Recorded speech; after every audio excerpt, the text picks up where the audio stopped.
तो दोस्तों, ईरान की सेना अब इराक बॉर्डर की ओर बढ़ रही है। साथ ही बख्तरबंद गाड़ियों का एक पूरा का पूरा काफिला इराक ही बॉर्डर की तरफ बढ़ता दिखाई दे रहा है।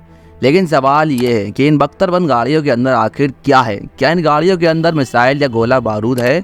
और आखिर क्यों इतनी बड़ी संख्या में ईरान की बख्तरबंद गाड़ियाँ इराक की तरफ बढ़ रही हैं? कहीं ऐसा तो नहीं कि इसका कनेक्शन गाजा की जंग से हो? क्या ईरान का मकसद हमास को हथियार सप्लाई करने का है? और क्या ईरान भी इस जंग में शामिल तो नहीं होने जा रहा?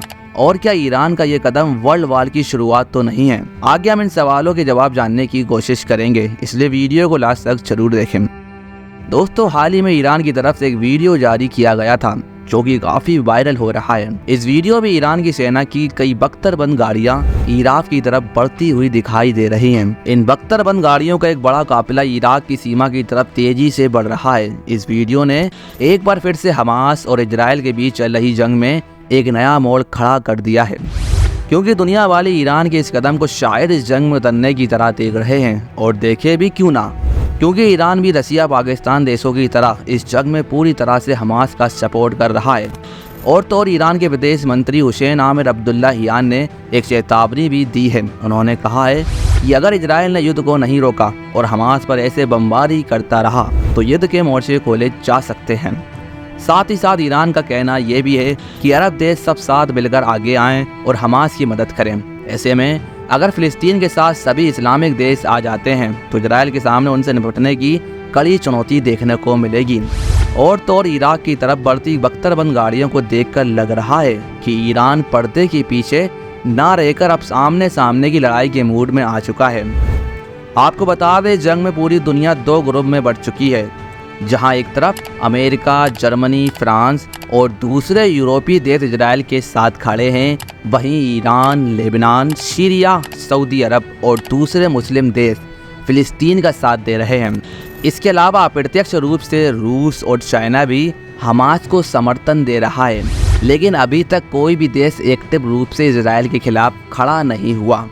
लेकिन लेबनान की तरफ से जो खबरें आ रही हैं उसके मुताबिक लेबनान ने इजराइल में ड्रोन से मिसाइल हमले किए हैं, जिसके बाद इजराइल ने भी लेबनान में जवाबी कार्रवाई की है। इजराइल ने लेबनान बॉर्डर से सटे मेटुला शहर के इलाके को आर्मी रेडियो के मुताबिक पूरे शहर को बंद सैन्य क्षेत्र भी घोषित कर दिया गया है। इस तरह की बंदी से हुआ ये है कि उस इलाके में आम लोगों की आवाजाही पूरी तरह से बंद रहेगी। यदि कोई जबरन इसमें घुसता है तो सेना के द्वारा उसे गोली मारी जा सकती है। यानी कि अब इजराइल हमास के साथ साथ हिजबुल्लाह को भी निशाने पर ले रहा है।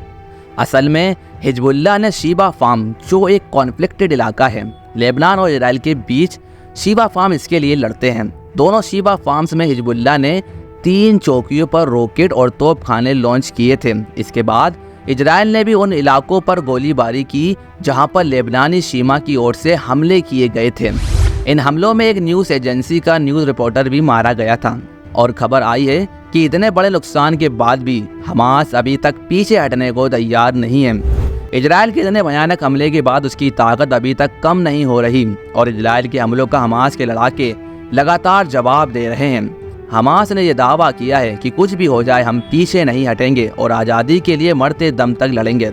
हमास के खूंखार ब्रिगेड अल-कासम ब्रिगेड इजराइल को लगातार धमकी दे रहे हैं, यहाँ तक कि मिसाइलों से हमले की चेतावनी भी दी है और अब 1000 मिसाइल दागने का भी दावा किया जा रहा है। अल-कासम का दावा है कि हमारे पास मिसाइलों की भरपूर मात्रा है जिससे वो भारी तबाही मचा सकते हैं और इजराइल से आज़ादी लेने के लिए किसी भी हद तक जा सकते हैं। वहीं दूसरी तरफ इजरायली सेना ने उत्तरी को खाली करने की समय सीमा बढ़ा दी है। 24 घंटे का अल्टीमेटम खत्म होने के बाद अब भी ग्राउंड ऑपरेशन शुरू नहीं किए गए। हाल ही में इजरायल की सेना ने गाजा से निकलने के लिए 2 रूट का ऐलान किया था और सभी को बाहर निकालने के लिए कहा था। इजरायल ने गाजा में आसमान से पर्चियां गिराई थी और उस पर्ची में गाजा के निवासियों को दक्षिण गाजा जाने के लिए कहा गया था। इजरायल की चेतावनी के बाद गाजा पट्टी में जो फिलिस्तीनी लोग रह रहे थे उन्हें घर खाली कराने की जो कोशिशें जारी थी, इजरायल की तरफ से अब उस पर बट्टा लगा दिया गया। हमास ने कोशिश की कि लोग घर छोड़कर ना जाएं ताकि वो उनके ह्यूमन शील्ड बन जाएं, लेकिन लोग निकलना नहीं छोड़ रहे हैं। सब निकल रहे हैं वहां से गाजा खाली करने के लिए। वहीं गाजा के लोगों की तरफ से एक चौंकाने वाला रिएक्शन सामने आ रहा है। उन्होंने घर छोड़ने से साफ मना कर दिया। कुछ लोग ऐसे हैं जिनका कहना था कि वो यहीं रहकर मरना पसंद करेंगे लेकिन छोड़कर नहीं जाएंगे। वहीं हमास के अधिकारी भी लोगों को गाजा से ना जाने के लिए कह रहे हैं। असल में हमास गाजा के आम लोगों को अपने सील की तरह इस्तेमाल कर रहा है क्योंकि ये घनी आबादी वाला इलाका है। ऐसे में इजराइल अगर यहाँ पर ग्राउंड ऑपरेशन करती है तो उसे काफ़ी बड़ी परेशानी का सामना करना पड़ेगा क्योंकि वो हमास को टारगेट करने के चक्कर में आम लोगों को निशाना नहीं बना सकती। इसलिए अगर हमास को खुद को बचाना है तो आम लोगों को वहाँ पर रोकना होगा। ये हमास की तैयारी है। वहीं साथ में हमास खुद भी लगातार इजराइल का मुकाबला कर रहा है। उसकी ताकत अभी तक कम तो हुई है लेकिन खत्म नहीं हुई और इसका सबसे बड़ा कारण उसकी सीक्रेट सेना है जिसे सालों तक ट्रेनिंग देकर तैयार किया गया है। हमास का नेटवर्क ईरान के साथ साथ उसके दूसरे मददगार अरब समूहों के छोटे छोटे देशों तक फैला हुआ है। हमास के लड़ाकों ने लंबे समय से गाजा में सेना को मजबूत किया और लेबनान के हिजबुल्लाह जैसे क्षेत्रीय संगठनों ने इनको फंडिंग देने के साथ ट्रेनिंग भी दी है। इस वजह से आज हमास के पास एक मजबूत सेना है जिसके दम पर वो इजराइल जैसे ताकतवर देश को भी टक्कर देने के लिए तैयार हो जाएगी। और यदि हम हमास के टारगेट रेंज कैपेसिटी की बात करें तो 2008 के युद्ध के दौरान हमास के रॉकेट की अधिकतम सीमा 40 किलोमीटर थी लेकिन 2021 के आते आते ये रेंज बढ़कर 230 किलोमीटर हो चुकी है और अब ये रेंज 2023 में और भी ज़्यादा बढ़ चुकी है।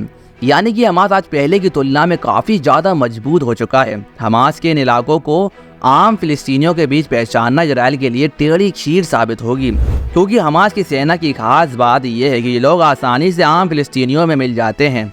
वैसे तो ये सेना छोटी सी है लेकिन इसके पास साइबर सेफ्टी से लेकर हर तरह की ट्रेनिंग देने वाले लोग मौजूद हैं जहां ये अपने लड़ाकों को तैयार करती है। हमास के तकरीबन 40,000 मजबूत लड़ाके तैयार हो चुके हैं जबकि 1990 के दशक में इसके पास केवल 10,000 लड़ाके थे। एक रिपोर्ट्स के मुताबिक हमास ने 2000 के दशक की शुरुआत से गाजा के नीचे एक सुरंग नेटवर्क का निर्माण भी किया था ताकि लड़कों को भगाने, नए हथियार कारखाने स्थापित करने और विदेशों से हथियार लाने में मदद मिल सके।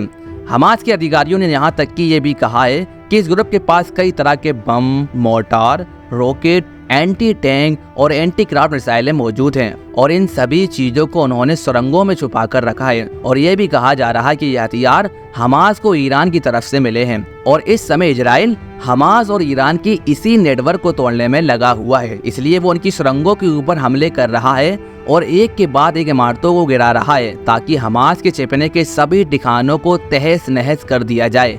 लेकिन बड़ी बात यह है कि हमास के पास अभी भी एक बहुत बड़ा ट्रम्प कार्ड मौजूद है और वो है इजराइल के बंधक बनाए गए नागरिक। और उसने अभी एक वीडियो जारी करके इजराइल को चेतावनी भी दी है।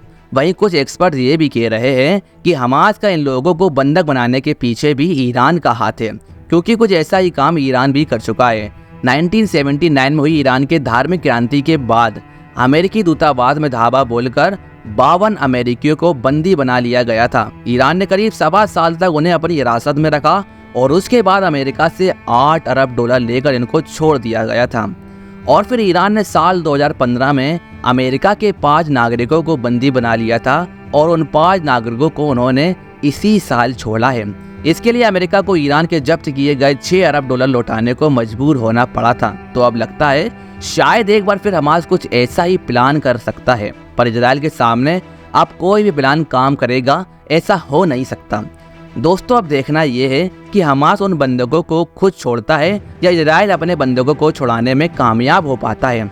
और देखने वाली बात यह भी है कि ईरान अब आगे किस तरह से हमास का साथ देगा या फिर वो आमने सामने की जंग के लिए देखेगा। वैसे आपको क्या लगता है, क्या ये जंग खत्म होगी या फिर आगे और भी बढ़ने वाली है? हमें कमेंट में बताना ना भूलें और ऐसी वीडियो पाने के लिए चैनल को सब्सक्राइब अवश्य करें।